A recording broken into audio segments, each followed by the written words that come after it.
Bismillahirrahmanirrahim. Kisah di dalam Al-Quran. Yang memegang mushaf bisa dilihat surat Al-Ma'idah ayat 27 sampai 31. Kisah ini adalah kisah yang sangat menakjubkan untuk kita kaji, tentang kisah dua anak Nabi Adam alaihi salatu wassalam, Habil dan juga Qabil. Allah Subhanahu wa taala berfirman di dalam surat Al-Maidah ayat 27 sampai 31. A'udzu billahi minasyaitonir rajim. Watslu 'alaihim naba abnai Adam bil haqq idh qarraba qurbanan fatuqabbila min ahadihima wa lam yutaqabbal min al-akhar qala sa'aqtulannak qala innama yataqabbalu Allahu minal muttaqin. Dan ceritakanlah wahai Muhammad yang sebenarnya kepada mereka tentang kisah dua putra Adam alaihi salatu wassalam, ketika keduanya mempersembahkan kurban, maka kurban salah seorang di antara mereka berdua yakni Habil diterima dan dari yang lainnya yakni Qabil ditolak. Kemudian Qabil berkata, sungguh aku pasti membunuhmu. Maka Habil menjawab, sesungguhnya Allah hanya menerima amal dari orang-orang yang bertakwa. Ma'asyiral muslimin rahimani wa rahimakumullah. Kisah ini masyhur, dan kisah ini ikhwatu fiddin yang dimuliakan Allah Azza wa Jalla, satu kisah yang sangat menarik untuk kita kaji. Di antara faedahnya adalah jangan pernah memberi contoh yang buruk kepada orang lain. Karena Rasul sallallahu alaihi wasallam bersabda, "Man sanna sunnatan sayyi'atan falahu wizruha wa wizru man 'amila ba'dahu la yanqusu min auzarihim syai'an." Barang siapa yang memberikan contoh dengan contoh yang buruk, maka dia mendapatkan satu dosa dan dosa orang yang mengikutinya tanpa mengurangi dosa mereka sedikit pun. Dahulu ikhwatu fiddin yang dimuliakan Allah Azza wa Jalla, kita tahu bahwa makhluk pertama yang Allah ciptakan dari kalangan manusia adalah Adam alaihi salatu wassalam. Ini makhluk pertama yang disebutkan oleh para ulama sebagai Abul Basharil Ula, bapak manusia yang pertama. Karena di sana ada bapak manusia yang kedua, Abul Basharil Tsani, yang namanya Nuh alaihi salatu wassalam. Allah Subhanahu wa taala berfirman dalam Al-Qur'an, "Innallaha astafa Adama wa Nuha wa ala Ibrahim wa ala Imran 'alal 'alamin." Dan sesungguhnya Allah Subhanahu wa taala telah memilih Adam alaihi salatu wassalam, kemudian setelahnya Nuh alaihi salatu wassalam, kemudian setelahnya keluarga Ibrahim, kemudian setelahnya keluarga Imran. Kenapa Allah Subhanahu wa taala memilih Adam yang pertama? Karena Allah menjadikan Adam sebagai Abul Basharil Ula, bapak manusia pertama. Dari beliau inilah seluruh manusia sampai kiamat dibangkitkan adalah keturunannya, kecuali Darwin dan para pengikutnya yang mengatakan keturunannya dari kera. Itu urusan mereka, biarkan saja. Kita keturunan Adam alaihi salatu wassalam. Kemudian yang kedua Nuh, dan Nuh disebut dengan Abul Basharil Tsani, bapak manusia kedua. Karena setelah tragedi Tufan yang merupakan azab Allah yang sangat dahsyat meluluh lantakkan umat manusia sehingga tidak ada yang tersisa kecuali Nuh dan anak-anaknya beserta sedikit pengikutnya. Kemudian dari tiga putra Nuh inilah kemudian lahirlah umat manusia yang semuanya bernasabkan kepada Syam, Ham dan juga Yafis, dan tiga putranya seluruhnya keturunan Nuh dan Nuh keturunan Adam alaihi salatu wassalam. Kemudian yang ketiga, Allah pilih keluarga Ibrahim. Kenapa? Karena setelah Ibrahim alaihi salatu wassalam diutus menjadi nabi dan rasul, maka seluruh para nabi dan rasul setelahnya adalah keturunan Ibrahim alaihi salatu wassalam dari dua jalur. Jalur Siti Sarah yang kemudian melahirkan Ishak, dan Ishak melahirkan Ya'qub yang dikenal dengan Israel, sehingga keturunannya disebut Bani Israel, sampai kepada Isa bin Maryam. Kemudian jalur yang kedua adalah jalur Hajar. Dari jalur Hajar ini lahirlah Nabiullah Ismail alaihi salatu wassalam, dan setelahnya tidak terlahirkan kembali keturunannya yang diangkat menjadi nabi dan rasul sampai kepada Rasul kita Muhammad sallallahu alaihi wasallam. Baru muncul seorang nabi dan rasul, akhirul anbiya wal mursalin, keturunan Ismail, nabi kita Muhammad sallallahu alaihi wasallam. Kemudian yang keempat, Allah pilih keluarga Imran. Kenapa?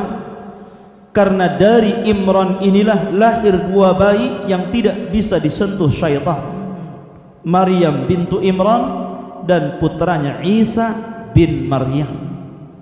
Kembali kepada topik, Adam alaihi salatu wassalam ketika bermaksiat kepada Allah azza wa jalla lantaran memakan buah larangan yang Allah firmankan, wala taqraba hadhihi syajarah, jangan kau dekat pohon larangan ini.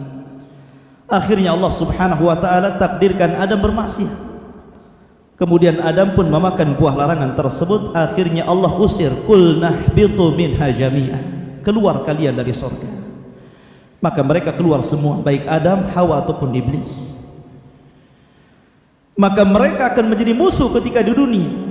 Ba'duhum aduwwa li ba'di, sebagian mereka akan menjadi musuh bagi yang lainnya. Ketika Adam sudah diturunkan dari sorga Jannatul Ma'wah menuju dunia, dan itu sudah ditakdirkan memang Adam akan menjadi khalifah di permukaan bumi, sebagaimana Allah firmankan kepada para malaikat, inni ja'ilun fil ardi khalifah, aku akan jadikan bumi ini khalifah, makhluk yang bergenerasi. Maka Adam pun diturunkan ke bumi. Kemudian untuk keberlangsungan umat manusia, maka kemudian Adam pun diberikan keturunan, setiap melahirkan selalu kembar. Setiap melahirkan selalu kembar, ikhwan dan akhwat, laki-laki dan perempuan. Dan Hawa berhasil melahirkan sampai 20 kali, sehingga seluruh putra putri Adam itu jumlahnya 40, 20 laki-laki dan 20 perempuan. Ketika anak-anak Adam sudah besar sehingga sudah layak satu dengan mereka menikah, maka Allah subhanahu wa ta'ala mensyariatkan kepada Adam untuk menikahkan silang antara putra dan putrinya. Kebetulan ketika itu Habil memiliki putri yang kembar, akan tetapi wajahnya kurang cantik. Akan tetapi Qabil ini Allah takdirkan kembarannya sangat cantik, sangat ayu, senang dipandang. Namanya orang cantik kan suka dipandang, senang mandangnya juga. Ya. Ma'asyiral muslimin rahimani wa rahimakumullah. Akhirnya Allah subhanahu wa ta'ala mensyariatkan agar kedua putra Adam ini menikah. Habil ketika itu mewarisi akhlak Nabi Adam alaihi salatu wassalam. Bahkan seandainya Habil tidak dibunuh, tentu dia akan menjadi seorang nabi, karena dia mewarisi sifat-sifat Nabi Adam dan akhlak Nabi Adam alaihi salatu wassalam. Berbeda dengan Qabil. Qabil ini memiliki perangai yang jahat, perangai yang hasad, sehingga ketika dia disuruh menikah dengan kembaran si Habil, dia tidak terima, timbul hasad.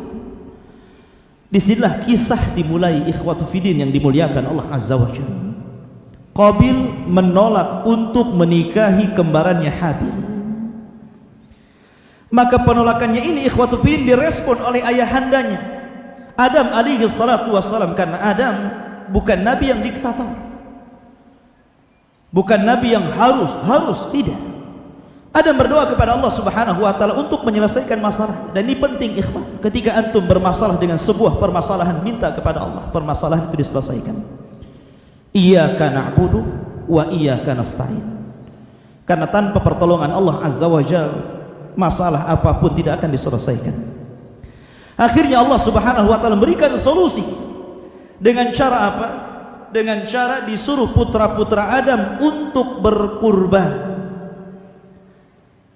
Dan syariat Muhammad sallallahu alaihi wasallam adalah syariat yang mudah, ikhwan. Berbeda dengan syariat orang dulu. Syariat Muhammad sallallahu alaihi wasallam, syariat Islam sangat mudah. Ketika Islam mensyariatkan antum untuk berkurban, kurban dalam Islam sangat mudah. Antum tidak tinggal membeli kambing atau membeli sapi atau membeli unta, kemudian antum sembelih di Idul Kurban, antum telah berkurban kepada Allah Subhanahu wa taala dengan keikhlasan antum. Tapi kurbannya orang dulu berbeda. Kurbannya orang dulu harus membawa kambing, membawa sapi, membawa unta ke atas gunung. Jadi mereka harus berlelah berletih meletakkan kurban di atas gunung. Kemudian setelah mereka meletakkan kurbannya di atas gunung, mereka harus menanti. Menanti apa? Menanti Allah membuktikan bahwa Allah menerima kurban mereka, di mana Allah kelak akan mengirimkan api, yang api ini menyambar setiap kurban yang akan diterimanya. Dan syariat ini berlangsung sampai kepada zaman Bani Israel. Bayangkan berapa ribu tahun syariat seperti ini berlangsung, ya. Bahkan di zaman Bani Israel, ikhwan, apabila mereka berperang, berjihad di jalan Allah Azza wa Jalla, kemudian mereka menang orang-orang yang beriman, mengalahkan orang-orang kafir dan mendapatkan harta ghanimah yang sangat besar, maka harta ghanimah diharamkan bagi mereka untuk memakannya. Tidak boleh. Mereka tidak boleh mengambil harta rampasan perang. Lalu harta-harta rampasan perang itu dikemanakan? Maka harta rampasan perang itu harus dibawa ke atas gunung. Apakah Anda mendapatkan emas, mendapatkan perak, mendapatkan perhiasan, mendapatkan apa saja dari peperangan itu, maka harus dibawa ke atas bukit. Kemudian menunggu. Kalau jihad antum diterima, artinya jihad antum li'ila'i kalimatillah, betul-betul meninggikan kalimat Allah, maka Allah akan kirim api dan melahap ghanimahnya, melahap harta rampasan perangnya. Tapi kalau seandainya Allah tidak mengirimkan api untuk melahap ghanimahnya, tanda jihadnya dipertanyakan. Artinya harta itu akan dibiarkan di atas bukit begitu saja. Tapi Rasul sallallahu alaihi wasallam berbeda syariatnya. Kata Nabi sallallahu alaihi wasallam, "Uhillat liya al-ghanaim." Dihalalkan untukku dan umatku ghanimah, harta rampasan perang. Boleh. Umat Islam boleh memanfaatkan harta rampasan perang. Itulah syariat kita mudah. Syariat orang dulu, subhanallah. Hatta zaman dahulu di zaman Bani Israel, apabila celana antum, pakaian antum kena najis, ikhwan, itu tidak boleh dipakai lagi, langsung dibuang. Tapi syariat kita alhamdulillah dimudahkan. Kalau pakaian antum, sarung antum kena najis, cukup dicuci 3 kali, selesai. Sehingga orang-orang dulu itu, orang kayanya pun hampir tidak punya pakaian, karena setiap kena najis harus dibuang. Tapi syariat kita ini mudah. Inna dina indallahi yusrun. Agama Islam ini mudah sekali, ikhwan. Maka syukurilah kemudahan syariat yang Allah berikan kepada kita, sehingga Allah mempermudah kita dibandingkan dari umat sebelum kita. Ma'asyiral muslimin rahimani wa rahimakumullah. Karena backgroundnya si Habil ini, ikhwan, adalah seorang pengembala kambing. Beda dengan Qabil, dia suka bertani. Maka Habil kemudian mengambil seekor kambing yang lebih layak, yang lebih indah, yang paling gemuk untuk dikorbankan kepada Allah Azza wa Jalla. Diambillah kambing yang paling baik, kemudian diletakkan di atas bukit. Kemudian si Qabil ini, ikhwatu fiddin, karena memang dasarnya sudah tidak menerima ketentuan Allah, sudah tidak menerima syariat Allah, sudah ada hasad, maka dia asal-asalan memberikan kurban. Dia mencari buah-buahan yang buruk, yang busuk, kemudian dikumpulkannya dan dimasukkan di dalam keranjang, kemudian dinaikkan di atas bukit. Lihat bagaimana Qabil niat yang buruk. Ma'asyiral muslimin rahimani wa rahimakumullah, maka tentunya Allah hanya menerima kurban yang baik-baik. Allah tidak pernah menerima kurban yang jelek-jelek. Maka Allah kirimkan api dan melahap kurbannya si Habil dan menolak kurbannya Qabil. Dari sini ikhwatu fiddin yang dimuliakan Allah Azza wa Jalla, Qabil marah sehingga dia datang kepada Adam alaihi salatu wasalam mencaci maki bapaknya, dicaci maki ayahandanya dengan mengatakan, engkau hanya berdoa untuk anakmu yang kau cintai dan tidak berdoa untuk, sehingga kurban dia yang diterima, kurbanku yang ditolak. Akhirnya Qabil pun berniat untuk membunuh saudaranya. Makanya Allah Subhanahu wa taala firmankan, watslu alaihim naba abnai adam bil haq. Bacakan kepada mereka yang Muhammad tentang kisah dua putra Adam, Qabil dan Habil. Idz qarraba qurbanan, ketika keduanya berkurban, fatuqbila min ahadihima, kemudian Allah menerima salah satunya, walam yutaqabbal minal akhar, dan satunya lagi ditolak. Apa yang terjadi? Maka Qabil mulai mengancam kepada Habil, la aqtulannak, saya akan bunuh kamu. Lihat, berawal dari hasad, berakhir mengancam membunuh. Tetapi ingat ikhwan, halakal hasid qablal mahsud. Sebenarnya kebanyakan orang yang hasad itu lebih hancur sebelum orang yang dihasadi. Kebanyakan seperti itu. Coba saja lihat kehidupan masyarakat. Mungkin ada orang yang melihat tetangganya buat rumah udah panas, tanya uangnya dari mana. Kemudian beli mobil, oh banyak kali duitnya. Makin sakit, makin stres, itu kan. Naik tingkat 2, tensi darahnya naik juga. Naik tingkat 3, tambah tinggi tensinya. Akhirnya stroke, mati. Yang dihasadi tenang-tenang saja, menikmati rumahnya, menikmati mobilnya, subhanallah ikhwan. Betul kata para ulama, halakal hasid qablal mahsud. Terkadang orang yang hasad itu hancur sebelum orang yang dihasadi. Ma'asyiral muslimin rahimani wa rahimakumullah. Kemudian di sini setelah Qabil kemudian mengancam, la aqtulannak, saya akan bunuh kamu. Tapi Habil ikhwatu fiddin sekali lagi dia mewarisi sifat Nabi Adam, sehingga dia mengatakan, innama yataqabbalullahu minal muttaqin. Ya Qabil, Allah Subhanahu wa taala hanya menerima korban orang-orang yang bertakwa. Makanya Allah katakan, la yanalallahu luhumuha wala dima'uhu wala dima'uha walakin yanaluhu taqwa minkum.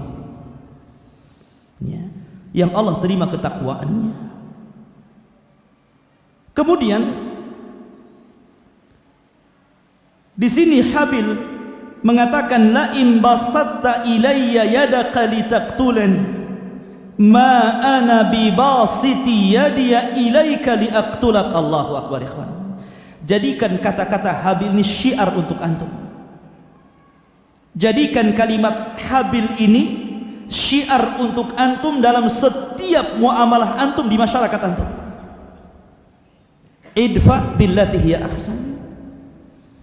Cegahnya sebuah permasalahan itu dengan yang lebih indah kepada saudara antum. Apabila ada orang yang hendak membuat masalah dengan antum, mengancam antum umpamanya, maka cegahlah ancaman itu dengan yang lebih baik. Lihat bagaimana di sini Habil alaihi salatu wasallam mengatakan, la imbasatta ilayya yadaka litaqtulani ma ana bibasiti yadiya ilaika liaqtulak. Sekiranya engkau wahai Qabil hendak menjulurkan tanganmu untuk membunuh aku, saya tidak akan membunuh kamu. Lihat, jelas-jelas ikhwatu fiddin bahwa si Qabil ini ngancam untuk bunuh. Padahal ikhwatu fiddin yang dimuliakan Allah Azza wa Jalla, seandainya ada orang yang masuk ke rumah antum kemudian hendak mengambil harta antum, mengambil atau mengganggu keluarga antum, seandainya antum membunuh dia, itu tidak ada kisus bagi antum. Bahkan kalau antum terbunuh, antum syahid di situ. Kenapa? Karena antum menjaga harta dan keluarga, syahid. Ya. Tapi di sini bagaimana? Habil dia mengatakan kalau engkau membunuh aku silakan, tapi aku tidak akan membunuhmu. Padahal Islam ini diturunkan untuk menjaga 5 masalah. Kenapa sampai diturunkan Quran dan Sunnah kepada kita? Ya, semuanya menjaga 5 masalah. Pertama, keyakinan, supaya kita tidak memiliki keyakinan sesat, maka diturunkan Quran dan Sunnah untuk meluruskan akidah dan keyakinan. Yang kedua, menjaga jiwa, makanya Islam melarang membunuh. Makanya orang-orang Khawarij yang mereka menghalalkan darah-darah kaum muslimin, Allah katakan dalam lisan Rasul, kilabu ahlin nar, anjing-anjingnya penduduk neraka, dicela. Bahkan Allah katakan dalam Al-Quran, faman qatala mu'minan muta'ammidan fajaza'uhu jahannam khalidan fiha wa ghadiballahu alaihim wa la'anahum wa a'adda lahum adzaban 'azim. Tidak ada ancaman yang lebih besar yang Allah taruh dalam Al-Quran kecuali ancaman membunuh seorang muslim secara sengaja. Coba antum baca dari awal ayat sampai akhir ayat, awal surat sampai akhir surat, tidak ada ancaman yang lebih keras yang Allah letakkan dalam Al-Quran daripada ancaman seorang mukmin membunuh mukmin yang lain secara sengaja. Man qatala mu'minan muta'ammidan, siapa yang membunuh mukmin secara sengaja, fajaza'uhu jahannam, balasannya jahannam, khalidan fiha, dikekalkan di dalamnya, wa ghadiballahu alaihi, Allah murka kepadanya, wa la'anahu, Allah laknat dia, wa a'addahu adzaban 'azim, dan Allah berikan azab yang sangat besar. Tidak ada ancaman yang lebih besar daripada membunuh yang diletakkan dalam Al-Quran. Sehingga para ulama khilaf yang sangat panjang tentang hukum seorang mukmin membunuh mukmin yang lainnya secara sengaja, bisa mengantarkan kepada kekufuran atau tidak.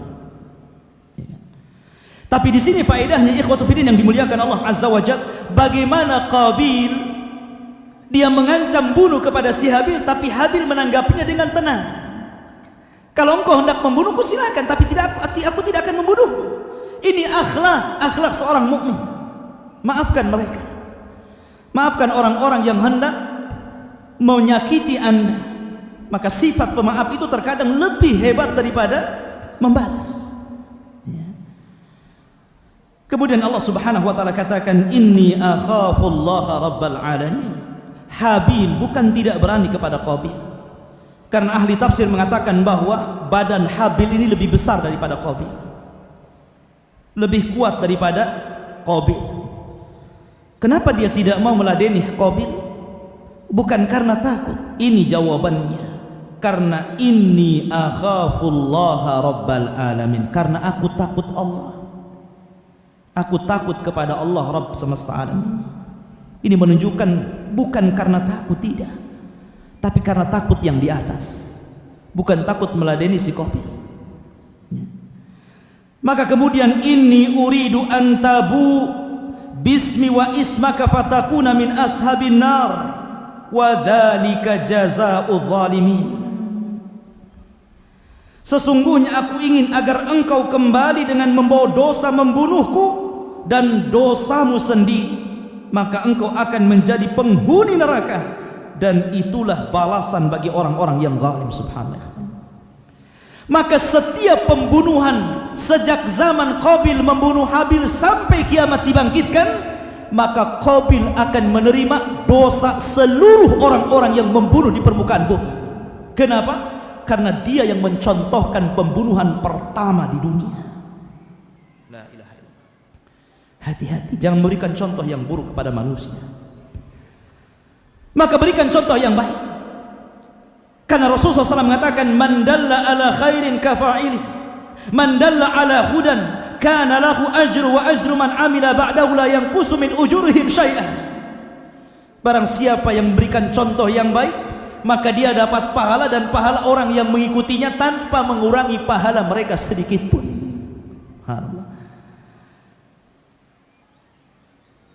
Berarti kalau kita melihat hadis ini, ikhwatu fillah, siapa yang paling banyak dapat pahala? Rasul yang banyak pahalanya. Karena lewat dialah seluruh umat manusia mendapatkan petunjuk Allah Subhanahu wa taala. Artinya Rasul itu kaya pahala. Tidak perlu antum transfer pahala puasa antum untuk Rasul.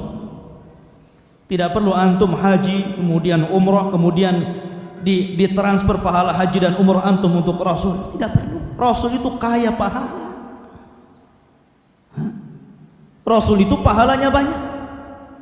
Karena seluruh umat dari zaman Rasul sampai kiamat dibangkitkan, pahalanya akan dibawa oleh Rasulullah sallallahu alaihi wasallam tanpa mengurangi pahala umatnya sedikit pun.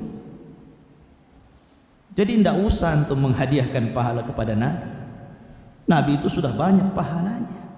Yang perlu pahala itu antum, saya, dan umat-umat yang terbelakang ini yang perlu pahala. Ma'asyiral muslimin rahimani wa rahimakumullah. Fatawwa'at lahu nafsuhu qatla akhi faqatalahu fa asbaha minal khasirin.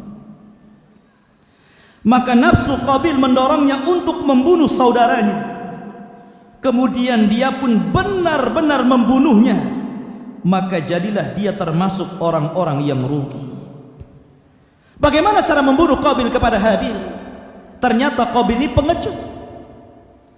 Qabil ini tidak berani kepada kakaknya Habil, sehingga dia menggunakan cara yang licik. Sebagian ahli tafsir mengatakan, ada yang mengatakan bahwa Qabil mencekik Habil dari belakang kemudian sampai meninggal. Ada juga yang mengatakan meletakkan tali kemudian sampai meninggal. Dan pendapat yang masyhur dari kalangan ulama tafsir, dan ini yang paling rajih aqrab wallahu a'lam, adalah Qabil membunuh Habil dengan cara membenturkan batu di kepalanya. Itu pun ketika Habil sedang lelap tertidur. Sebab kalau seandainya satu lawan satu dan sedang terjaga ikhwan, pasti kalah si Habil. Tidak mungkin menang.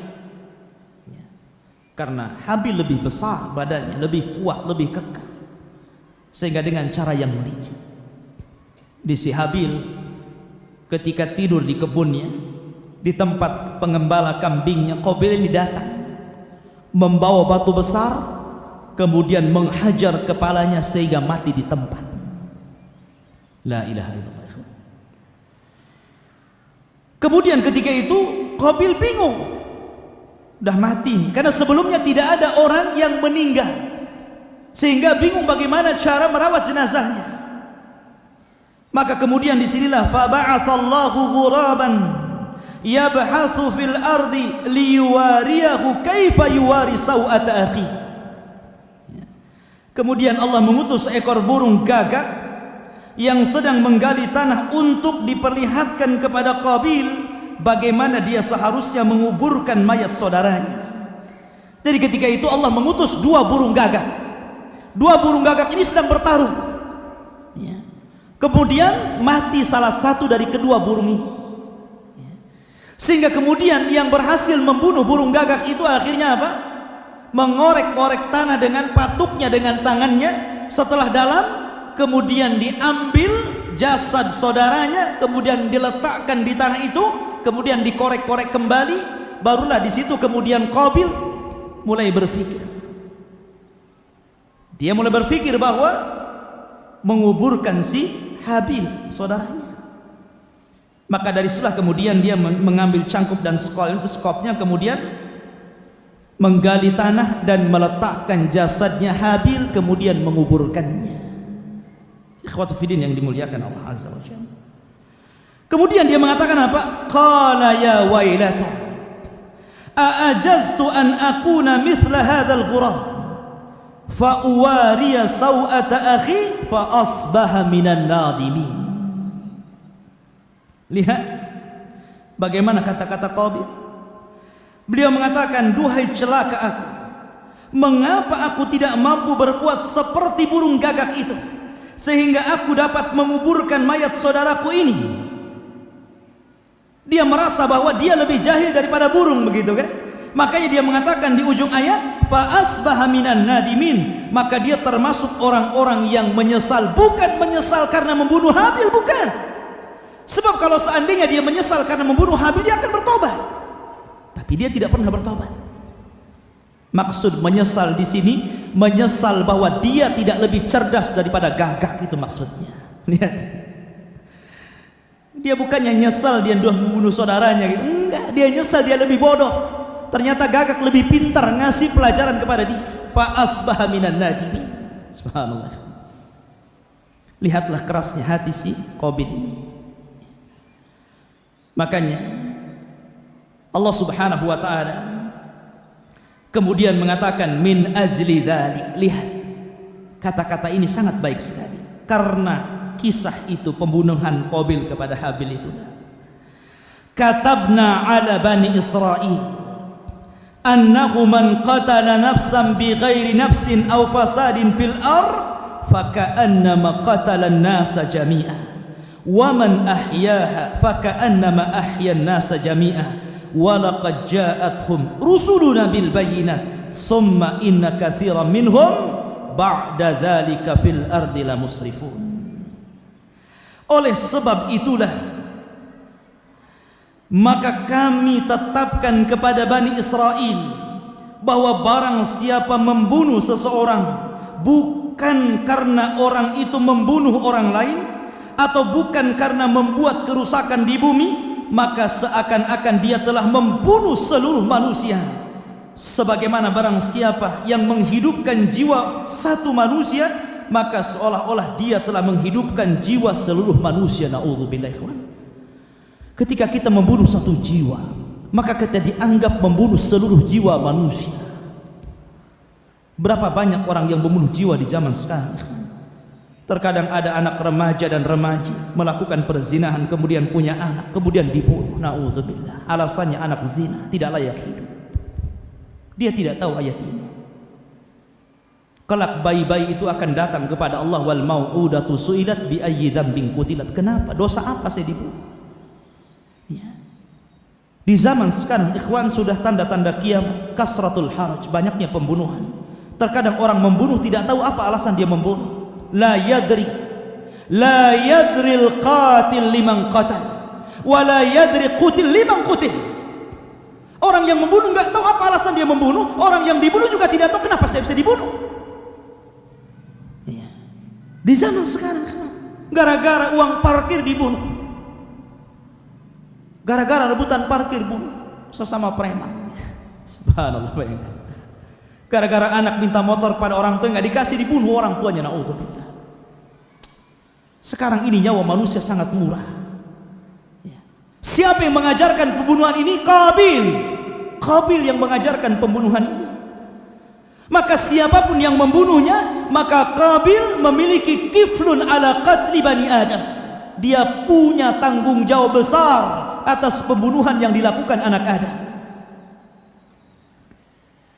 Ma'asyiral muslimin rahimani wa rahimakumullah. Maka kisah ini kisah yang sangat baik, ikhwatu fiddin yang dimuliakan Allah Azza wa Jalla. Maka ketika Qabil telah membunuh Habil, dia tidak bertobat, na'udzubillah. Justru dia akhirnya mengasingkan diri dari kabilah Adam alaihi salatu wassalam. Dia memilih mengambil istrinya ke lembah dan dia hidup sendiri, membuat keturunan sendiri di situ. Ketika Adam alaihi salatu wassalam melihat Habil meninggal, tentu anak yang paling dicintai ini juga sama akan terasa kepada antum, ikhwan. Kalau antum memiliki anak, kemudian dari 10 anak itu ternyata satu anak yang baik sama antum gitu kan. Dia yang selalu ngirim ke antum. Nanti kalau udah tua antum udah rasakan ya. Udah nenek-nenek, kakek-kakek itu kan ngarap anaknya biasanya. Kenapa anak sini nggak ngirim, kenapa sana nggak ngirim itu. Tapi satu ada yang perhatian kepada antum. Pasti ketika dia meninggal antum akan sakit-sakitan. Mungkin 1 minggu antum nyusul. Ya kan? Artinya bahwa Habil ini anak yang paling dicintai Nabi Adam alaihi salatu wassalam. Makanya ketika Allah melihat kesedihan Adam alaihi salatu wassalam, akhirnya Allah ganti posisi Habil dengan Allah berikan hadiah berupa anak yang saleh sama dengan Habil, namanya Syith. Shin ya tha, Syith. Syith itu dalam bahasa Nabi Adam di zaman itu namanya hibah, hibatullah, artinya hadiah dari Allah untuk menggantikan Habil. Yang kemudian Syith inilah yang akan menjadi nabi pertama setelah Adam alaihi salatu wassalam. Sis ini diajarkan sekitar 50 lembar suhuf Nabi Adam. Adam diberikan suhuf lembaran oleh Allah Azza wa Jalla 100 lebih. Tapi yang diajarkan kepada Sis itu 50 lembar. Dari sinilah kemudian Sis menerapkan undang-undang yang sudah diterapkan Adam alaihi salatu wassalam kepada kabilah Adam yang lainnya. Maka dia menjadi nabi setelah Adam alaihi salatu wassalam. Maka ketika itulah terjadi dua kelompok, antara kelompok yang jahat dan kelompok yang baik. Kelompok yang jahat keturunan Qabil, mereka berada di lembah. Dan keturunan kelompok-kelompok yang baik adalah kelompok Nabi Syith yang ada di atas bukit. Mereka kabilah Adam alaihi salatu wassalam. Lah Allah takdirkan ikhwan, keturunan Nabi Syith ini ya, seluruh laki-lakinya tampan, tapi wanitanya kurang cantik. Tapi keturunan Qabil ini ikhwatu fiddin terbalik, wanita-wanitanya cantik, laki-lakinya kurang lebih dengan kita, kurang tampan gitu kan ya.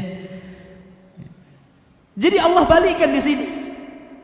Syaitan ketika itu belum berhasil menggoda Bani Adam, hanya berhasil, maksudnya tidak sampai kepada tingkat kekufuran, belum ada kesyirikan di situ. Karena dari Adam alaihi salatu wassalam sampai kepada Nabi Nuh asyratul qurun. Kalau kurun itu artinya adalah generasi, berarti 10 generasi. Tapi kalau yang dimaksud kurun di situ artinya adalah tahun, maka satu kurun itu 100 tahun. Kalau 1000 kurun berarti 1000 tahun. Berarti jarak Nabi Adam kepada Nabi Nuh 1000 tahun lamanya. Dan tidak ada kesyirikan, setan belum bisa menghancurkan akidah seluruh putra Adam, baik keturunan Syith ataupun Qabil. Tapi syaitan ingin membuat jalur ke arah sana. Dengan cara apa? Membuat kabairud dzunub. Ketika ikhwatu fiddin yang dimuliakan Allah Azza wa Jalla, Qabil ini meninggal dunia, Allah takdirkan meninggal dunia. Maka kaumnya ingin memuliakan Qabil, ingin menguburkan sebagaimana Adam dikuburkan, sebagaimana juga Habil dikuburkan, dan begitu seterusnya. Karena Adam alaihi salatu wassalam ketika itu beliau memiliki usia yang cukup panjang dari putra-putranya. Usia dia 1000 tahun, cuman yang 60 tahun diberikan kepada Nabi Daud alaihi salatu wassalam. Jadi ketika malaikat maut datang kepada Nabi Adam alaihi salatu wassalam hendak mencabut nyawanya, dan sebelumnya Adam diperlihatkan umatnya oleh Allah subhanahu wa ta'ala, ternyata dari sekian banyak umatnya Allah subhanahu wa ta'ala memberikan cahaya di antara kedua matanya di sini. Itu tanda umat Nabi Adam, ada cahaya di keningnya. Tapi ada satu orang yang cahayanya sangat menakjubkan Nabi Adam, sehingga ditanya, itu siapa? Maka Jibril mengatakan, dia adalah Daud dari keturunanmu. Maka Adam alaihi salatu wassalam berapa usianya? Usianya hanya 60 tahun. Maka Adam alaihi salatu wassalam mengatakan, bagaimana kalau aku berikan 40 tahun usiaku untuk dia, genapkan dia 100 tahun. Maka ketika itu setelah Adam menjelang wafatnya, datang malaikat maut mendatangi Adam dan mengatakan, ya Adam, waktumu sudah habis. Kata Adam alaihi salatu wassalam, aku kan masih kurang 40 tahun, ini kan masih 960 tahun, masih kurang 40 tahun, nanti tunggu 40 tahun kau datang lagi. Maka malaikat maut mengatakan, ya Adam, lupakah engkau, bukankah usia yang 40 tahun kau berikan kepada Nabi Daud? Kata Adam, enggak benar itu, aku enggak ngasih siapa-siapa. Adam lupa, ya, udah pikun, udah lupa dia. Makanya keturunan Nabi Adam disebut insan linisyani, karena lupa. Karena Nabi Adam lupa umurnya, maka manusia disebut insan. Walaqad khalaqnal insana, dan sungguh kami ciptakan manusia. Insan itu bahasa Arab dari kalimat nasiyah, lupa. Makanya kalau antum lupa, wajar, antum manusia. Jangan orang lupa dimaki-maki, kenapa kamu? Ya namanya lupa, gimana lagi? Kalau udah lupa itu tidak bisa itu. Makanya orang lupa itu diangkat dosanya. Terkadang ada orang dimaki, disalahkan karena lupa. Nggak bisa orang lupa, itu manusia. Kalau nggak lupa ya malaikat namanya. Ya. Ma'asyiral muslimin rahimani wa rahimakumullah. Kembali bahwa intinya bahwa ketika Qabil meninggal dunia, maka kaumnya ingin menguburkan Qabil, tapi syaitan datang. Syaitan datang menjelma sebagai orang saleh dan mengatakan kepada kaumnya Qabil, alangkah indahnya kalau Qabil ini kita muliakan. Jangan cara seperti ini. Kita muliakan. Maka jasad itu kemudian diletakkan di satu tempat. Kemudian sebelum jasad itu dimuliakan, maka syaitan membuat seruling. Makanya Rasul mengatakan apa? Al-mazamiru minasyaitan. Ya, seruling itu dari syaitan. Jadi suara seruling itulah suara syaitan. Disinilah sejarah musik pertama sepanjang abad manusia. Kalau antum ditanya sejarah musik, maka di zaman Nabi Syith inilah sejarah musik berada. Syaitan membuat seruling, kemudian ditiuplah seruling itu. Ketika itu umat manusia belum pernah mendengar instrumen lagu. Suara seruling itu belum pernah mendengar orang itu. Sehingga akhirnya oleh dua kabilah ini terdengar, karena syaitan ini sengaja meniup di tengah-tengah di antara kabilah Syith dan kabilah Qabil. Maka akhirnya mereka terus mendengarkan dari mana suara seruling yang indah ini, karena sebelumnya mereka belum pernah mendengar musik. Makanya kalau antum mendengar musik, kan terkadang orang diam saja bergerak-gerak. Ya, antum yang sudah kenal sanator kan manggut-manggut, ya. Apalagi enak lantunannya. Ya. Akhirnya kabilah Syith ini makin mendekat kepada suara seruling tadi. Kabilah Syith juga mendekat, kabilah Syith mendekat, kabilah Qabil mendekat. Maka setelah terdekat ikhwatu fiddin, yang laki-laki melihat wanita yang cantik melihat laki-laki yang tampan. Apa yang terjadi? Antum paham sendiri. Ya. Maka akhirnya karena sering ketemu, terjadilah tabarruz dan ikhtilat. Ikhwan, dosa itu kan tadarruj. Berawal dari membunuh, kemudian musik. Biasanya kalau habis musik ikhtilat, habis ikhtilat zina, habis zina pasti minum khamr. 3 rangkaian ini pasti ada di tempat hiburan. Ya, musik, wanita, khamr, membunuh. Nggak bisa dilepaskan di tempat hiburan manapun. Ya. Mungkin antum yang mantan-mantan gitu kan, lebih paham dari ana. Tidak mungkin dilepaskan perkara ini. Ya. Ma'asyiral muslimin rahimani wa rahimakumullah. Artinya akhirnya kemudian terjadilah perzinahan di antara mereka. Syaitan berhasil mengacaukan Bani Adam. Sampai akhirnya Syith meninggal, Qabil meninggal, maka Allah Subhanahu wa taala utus Nabi Idris. Sebelum Nuh, Idris dulu, nabi kedua setelah Syith. Mendakwahi umat manusia. Ya. Sehingga Allah Subhanahu wa taala akhirnya memberikan ganjaran kepada Idris hebat luar biasa. Kata Allah Subhanahu wa taala, setiap hari Idris akan mendapatkan pahala sejumlah kaumnya. Jadi pahala kaumnya kalau ada berbuat baik diberikan kepada Idris. Dari itulah kemudian Idris, karena dia merasa bahwa pahalanya setiap hari besar diberikan oleh Allah Azza wa Jalla, akhirnya dia meminta untuk diulur-ulurkan waktunya. Waktu kematiannya itu minta ditunda.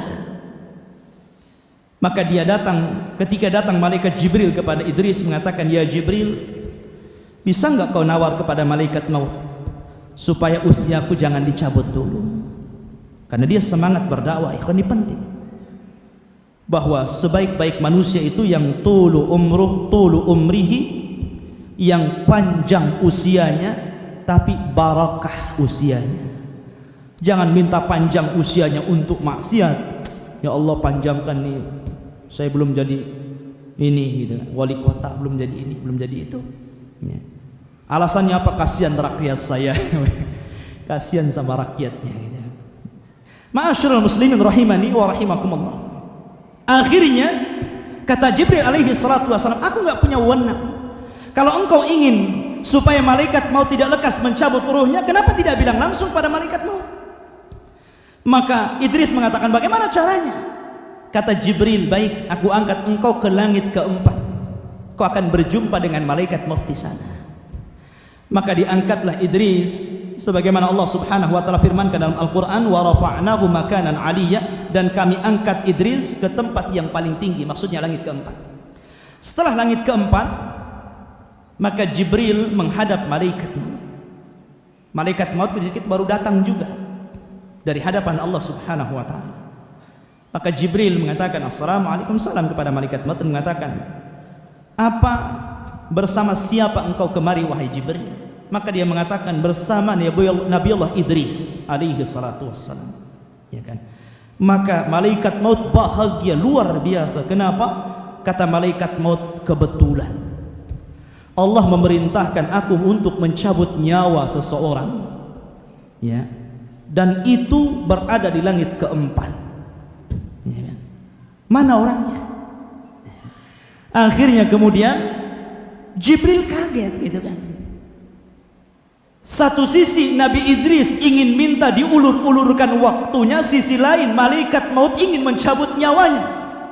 Ya. Akhirnya kemudian ikhwatu fiddin yang dimuliakan Allah Azza wa Jalla, ketika Idris dipertemukan dengan malaikat maut, langsung dicabut rohnya. Ini persis kejadiannya seperti kisah Nabi Sulaiman alaihi salatu wassalam ketika berbicara dengan salah satu menterinya di istananya. Sedang enak-enak ngobrol gitu Nabi Sulaiman, tiba-tiba diketuk pintunya. Dibuka, ternyata ada orang yang sangat besar, yang sangat hitam, yang menakutkan, memandang wajah menterinya. Ketakutan itu menteri itu. Tapi Sulaiman dengan tenangnya menghampiri orang tersebut. Setelah berbisik-bisik, kemudian pergi orang tersebut dan ditutup pintunya. Maka menterinya mengatakan, ya Sulaiman, siapa orang itu? Pandangannya tajam, aku takut sekali. Ya. Kata Sulaiman, itu adalah malaikat maut. Dia mau nyabut orang, mau nyabut nyawanya orang. Maka karena dia sudah melihat tatapan malaikat itu, dia ketakutan dan mengatakan, ya Sulaiman, terbangkan aku, jauhkan aku dari orang itu. Aku masih ingin hidup. Kemana yang kau mau? Kata Sulaiman. Terserah, terbangkan aku. Sulaiman menundukkan awan, menundukkan binatang, menundukkan sebentar saja. Dia lebih hebat daripada Aladin yang punya lampu. Ya. Ma'asyiral muslimin rahimani wa rahimakumullah. Maka diterbangkanlah menterinya ke sebuah kota di daerah Hindia. Ya. Ketika sampai, rupanya orang tadi yang ditakutkan itu sudah duduk di hadapannya nunggu. Lah, kok ketemu di sini?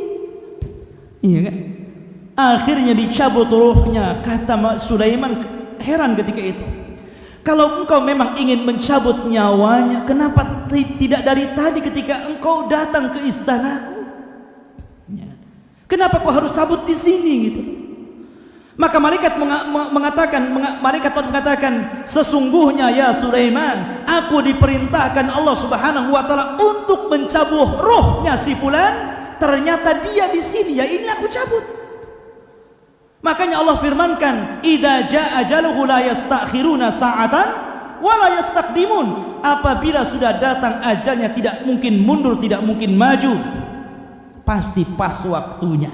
Ainama takunu yudrikumul maut walau kuntum fi burujim musayyadah. Dimanapun kau berada, kalau kematian sudah menjemput, pasti datang. Maka Idris juga demikian. Maka tidak ada nabi yang meninggal di langit kecuali Idris. Wa rafa'nahu makanan 'aliyya. Allahu a'lam bissawab. Yang dimuliakan dan manfaatnya. Subhanaka wa bihamdika asyhadu an la ilaha illa anta astaghfiruka wa atubu ilaik. Allahu ta'ala alam. Assalamualaikum warahmatullahi wabarakatuh.